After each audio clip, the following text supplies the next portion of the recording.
Hello and welcome to your week 5 AER 305 instructor overview. Again, I'm just going to take a couple moments to review what we talked about or did last week and give you a bit of insight into week 5 itself.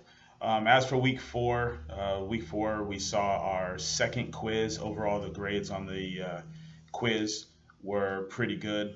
Seems like most of y'all understand the format of the quiz, paying attention to the bolded and the italicized portions of the test to give you a bit of insight into what it is that I'm looking for with the answer. So overall, those were satisfactory. There are a couple folks out there who have not completed the quiz yet. Again, remember the late assignment policy will be taken into consideration with any work that is not submitted on time. This week, for week 5, we have our midterm exam. That midterm exam is pretty important. It comes out to roughly 8% of your entire grade for this course. So please do have that in on time. It is the same format as the prior quizzes. So again, paying attention to the bolded and the italicized portions of that. You all should not have any problems. Please do turn it in on time. With it being so much of your grade for the course, it would be a shame if you lose points simply for not having it completed on time. So go ahead and take care of that. This week's discussion topic, the discussion topic this week to me is really interesting. It really is trying to elicit some critical thinking in you all for the discussion topic this week. The discussion topic has to do with the fact that at the airlines and in large turbine-powered aircraft, I would almost say 90%, 95% of our takeoffs are at reduced thrust. So what I want you to get to thinking about is why? Why are we taking off at reduced thrust?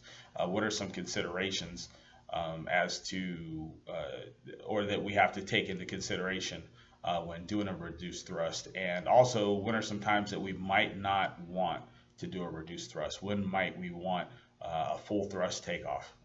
So again, you're going to have to do some thinking on that, and that's the point of this. The assignment for this week, also not necessarily a really easy one, but I'm trying to get you all to really think about what's coming into play here.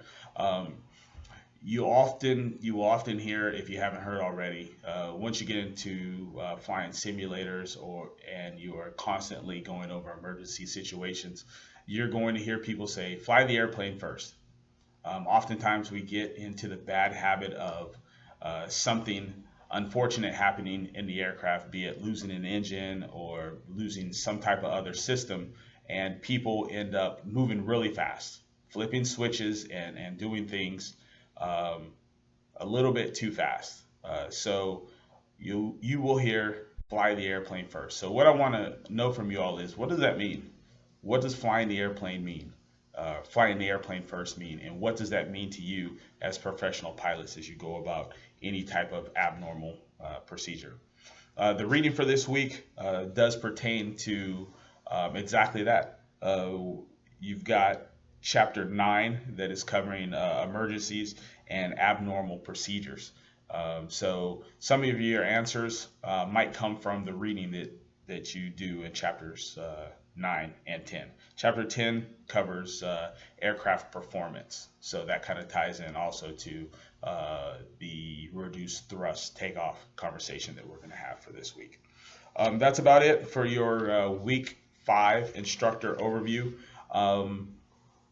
Give me a call, give me a text, email me. I've had the pleasure of meeting a lot of you all at the actual CAU campus. It's a pleasure.